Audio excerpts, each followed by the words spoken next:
Bonjour à tous, bienvenue sur le plateau TV de Village Semence avec ce matin Culture Agri où nous allons parler de biodiversité, c'est un sujet passionnant, d'histoire des variétés, de l'origine des espèces, de leur domestication, de la manière dont la biodiversité s'est répandue partout sur la planète.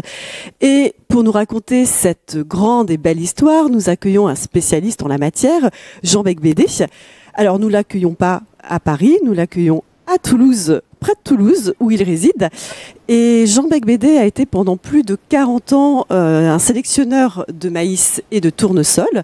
Jean Becbédé, vous êtes aujourd'hui à la retraite, mais vous êtes toujours actif puisque vous êtes vice-président de ProMaïs, qui est une association, une structure qui va permettre la conservation des ressources génétiques sur le maïs.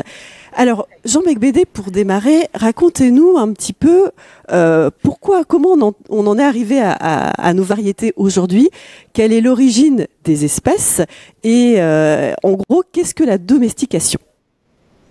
Oui, bonjour. Eh bien, c'est une histoire un peu extraordinaire et même abracadabrantes. Nous, humains, pendant 2 millions d'années, nous avons été chasseurs et cueilleurs. Et puis, tout à coup, il y a 10 000 ans, nous nous mettons à cultiver, à domestiquer des plantes, et ensuite, un peu plus tard, des animaux. C'est difficile à comprendre, ça s'est passé à peu près à la même époque partout sur la Terre. Il y a plein d'hypothèses, on va pas y rester longtemps. On parle d'augmentation de la démographie de ces populations, d'amélioration de leur technique, de leur technologie, de changement climatique. Enfin, il y a plein d'hypothèses, mais le fait est que on s'est mis au lieu de simplement cueillir, à cultiver, à domestiquer des plantes. Alors, moi, je vais prendre un exemple que je connais très bien, et puis qui est très bien connu aussi, qui est celui du maïs. C'est une longue histoire aussi sur le maïs. C'est une très longue histoire qui nous transporte de l'autre côté de l'Atlantique, je crois. Oui, tout à fait. Cette histoire commence dans les montagnes du Mexique actuel. Et il y avait là des chasseurs-cueilleurs qui cueillaient une plante, enfin plusieurs plantes, mais une qui apparemment était leur préférée, qu'on appelle maintenant théocinthe. Et ils mangeaient les graines. Et donc à un moment, ils ont décidé de faire plus. Moi, je pense que l'agriculture est simplement une suite de la cueillette. À un moment donné, les humains ont eu besoin d'améliorer la productivité de leur cueillette. Et c'est flagrant pour le maïs. Bon, cette plante théocinthe qui est récoltée, que moi je cultive de temps en temps, je la connais très bien. D'abord, c'est une plante très difficile à récolter, qui fait une multitude de petits épis avec des petites graines qui tombent quand elles sont mûres, qui sont très difficiles à ramasser. Il faut repasser tous les jours et puis vous mettez des heures pour ramasser 1 kilo de graines. Ça, c'était le premier problème. Et puis la deuxième difficulté, on parle de l'origine du maïs, de la théocinthe qui est à l'origine du maïs. Et ensuite, ces graines étant recouvertes d'une coque très dure, il passait certainement des milliers d'heures en hiver pour casser cette coque et finalement manger le minuscule grain qui est à l'intérieur. Voilà. Autre problème, c'était du grain, évidemment. Et donc, dans cette volonté d'améliorer ce processus, qu'est-ce qu'ils ont fait avec les moyens qu'ils avaient? Ils ont recherché dans la théocinthe des plantes, des mutants, des variants, qui gardaient les grains collés sur un épi. Et de façon à pouvoir tout ramasser en une seule fois, à maturité, tranquillement, et le ramener à la maison. Et puis ensuite, ils ont cherché des mutants qui n'avaient plus, pour ne plus avoir à casser cette coque. Et puis ils ont cherché des variants qui avaient des grains beaucoup plus gros, etc. Et ça, c'est le processus de domestication qui aboutit à une plante d'ailleurs qui ne peut plus se reproduire toute seule. Ça, c'est inévitable. L'homme veut une plante avec des grains qui restent collés jusqu'à la récolte, mais ensuite c'est à lui d'égrener et de semer. La plante ne peut plus se reproduire toute seule, c'est le cas de toutes les plantes domestiques. Alors pour le maïs, on sait que cette domestication, pour arriver à ce qu'est le maïs maintenant, elle a duré probablement 2 ou 3 000 ans, pour arriver à la structure du maïs actuel. Ce qui est énorme. Et elle a été permise. Allez-y, allez-y. Oui. Elle a été permise par la grande biodiversité de la théocinthe. On sait que la théocinthe est une plante, ils ont eu cette chance, une plante qui est très riche du point de vue génétique, et ça leur a permis probablement de trouver assez facilement ces fameuses mutations qui les intéressaient. Et comment cette biodiversité elle a évolué? Vous m'expliquez un peu, sur le maïs, sur la théocinthe, elle a au fur et à mesure un peu perdu quand même de sa richesse en biodiversité. Expliquez-nous comment ça a évolué. Oui, au fur et à mesure que l'homme a sélectionné la théocinthe, on peut dire, pour faire du maïs, il a perdu en biodiversité. C'est inévitable. On a des chiffres, il y a eu des études de fait. La domestication elle-même a fait perdre à peu près 25% de la biodiversité originelle de la théocinthe. Elle n'est pas perdue, puisqu'on peut toujours recroiser le maïs avec la théocinthe et aller récupérer des ailettes d'intérêt. Et puis ensuite, le maïs est resté 7000 ans dans la zone tropicale, entre les deux tropiques, et puis l'homme a réussi à le faire passer dans la zone tempérée. Et ça a nécessité encore un grand travail d'adaptation et de sélection, et ça a fait perdre, selon les chiffres qu'on a, entre 15 et 40% de la biodiversité de ce qu'est le maïs mexicain, si vous voulez. Et puis ensuite, les Européens sont arrivés, pour faire vite, et ont transporté ce maïs en Europe, en Afrique, en Asie.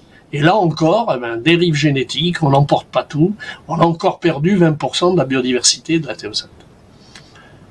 Mais au fond, il en reste encore. À quoi, au fond, sert aujourd'hui cette biodiversité? Eh bien, sans biodiversité, vous ne pouvez pas faire évoluer un être vivant. C'est vrai dans la sélection naturelle, c'est vrai dans la sélection humaine. Toute évolution n'est permise que par la diversité, la biodiversité de l'être vivant qu'on fait évoluer. Cette biodiversité, elle a servi à modifier la plante sauvage, et maintenant elle sert à continuer à, j'aime pas le mot améliorer, à l'adapter à de nouvelles régions, à de nouveaux climats, à des variations du climat, à des nouvelles maladies qui arrivent, etc. Et c'est grâce à cette biodiversité qu'on peut adapter, et que la plante va arriver à s'adapter. Alors aujourd'hui, si on prend l'exemple du maïs, le maïs, ce sont des hybrides F1 très homogènes. Est-ce que cette biodiversité, elle existe toujours dans les variétés actuelles ? Oui, alors effectivement, moi je vous parlais de la biodiversité des populations anciennes, celles qu'ont cultivées nos grands-parents, qui est à peu près de 40% de la biodiversité de la théocinthe, 60% de la biodiversité des maïs mexicains, ok, mais qui a gagné en adaptation, par contre, qui sont très bien adaptés à nos régions. Et puis la dernière étape de l'histoire, ce sont les fameux hybrides qu'on devrait appeler hybrides F1 de lignée pure, une invention d'universitaires américains au début du XXe siècle. Et cette invention a remplacé les populations anciennes dans la plupart des pays actuellement. Et alors ces hybrides F1, c'est une nouvelle structure de la variété. Les populations anciennes sont des hybrides aussi à 100%, parce que le maïs est une plante allogame, mais là c'est un hybride qu'on fabrique à partir de 2 lignées pures, et en première génération, il est homogène. C'est simplement une loi fondamentale de la génétique, la première loi de Mendel, qui explique que l'hybride de F1, c'est-à-dire de première génération après avoir croisé 2 lignées pures, est homogène. Et alors on se pose la question, mais alors s'il est homogène, est-ce qu'il a toujours de la diversité? Eh ben oui, c'est la question. Et oui, c'est une question très débattue, et beaucoup de gens font une sorte de raisonnement simpliste. Ils disent « Ah, il est homogène, donc il n'a plus de biodiversité ». Et ça, c'est évidemment une très grosse erreur, parce que l'hybride F1 n'est homogène que parce qu'il est en première génération après le croisement de 2 lignées pures. Si vous le ressemez, je signale au passage qu'il n'est pas stérile, contrairement à ce que croient beaucoup de gens, si vous le ressemez, vous avez des hybrides F2, et là, ils sont tout à coup de nouveau hétérogènes. Ça vous montre qu'il n'y a aucune relation entre homogénéité ou hétérogénéité et richesse génétique et biodiversité. Donc vous nous avez parlé tout à l'heure, effectivement, de la théocinthe qui avait une grande richesse en biodiversité. Est-ce qu'aujourd'hui, elle est perdue? Est-ce qu'elle est conservée quelque part? Comment les ressources génétiques sont-elles conservées? Alors bien sûr, la théocinthe, d'abord, les théocinthes, parce qu'il y en a plusieurs, mais il y en a une qui est la Parvibulus, qui est vraiment l'ancêtre du maïs, sont toujours sur le terrain au Mexique, hein, ça n'est pas perdu du tout. Elles se croisent d'ailleurs allègrement dans les champs des agriculteurs avec le maïs. Et en plus, bien sûr qu'on conserve au niveau mondial et les ancêtres sauvages, et les variétés anciennes, et les variétés modernes de maïs. Tout cela est conservé. Il y a un grand réseau international de 12 grandes stations financées d'un point de vue international. Déjà, et celle du maïs est à Mexico, évidemment. C'est le fameux CIMIT. Mais il y a aussi une multitude d'instituts dans tous les pays. Je pense aux universités américaines qui sont très, très importantes. Je pense à l'Institut Vavilov en Russie et la fameuse Nordic Gen Bank que tout le monde connaît, qui est en Norvège, dans la glace là-bas. Il y a une multitude de centres de conservation de la biodiversité, des plantes cultivées en général et du maïs en particulier. Donc il y a des centres de conservation, mais il y a aussi une conservation in situ de cette biodiversité. Comment un peu plus concrètement, il y a des banques de gènes, Oui, mais il y a plusieurs techniques en fait pour conserver. La technique idéale serait de le faire ce qu'on appelle in situ, c'est-à-dire qu'on ait des petits champs isolés, dans le cas des plantes allogames, sinon elles se mélangent, des petits champs isolés chez l'agriculteur, dans lequel on conserverait dans la région d'origine chaque variété qu'on veut conserver. C'est l'idéal techniquement. C'est pratiquement irréalisable dès qu'on a un grand nombre de variétés à conserver, ce qui fait que la technique la plus utilisée, c'est la technique ex situ, c'est-à-dire qu'on conserve les semences de ces variétés dans des chambres froides et, de temps en temps, on les remet au champ pour les remultiplier et pour s'assurer que leur germination est toujours bonne. Donc c'est ce qui se fait au niveau mondial, c'est surtout de l'ex situ qui se fait. Et pour avoir un ordre d'idée sur le maïs, combien de variétés sont conservées aujourd'hui? Par exemple, en France, ça donne une idée. Actuellement, chez les agriculteurs, il y a environ 900 variétés de maïs qui sont cultivées. D'accord? Chez les producteurs de semences, parce qu'ils sont là aussi, dans les champs, ils ont des variétés dont ils produisent les semences.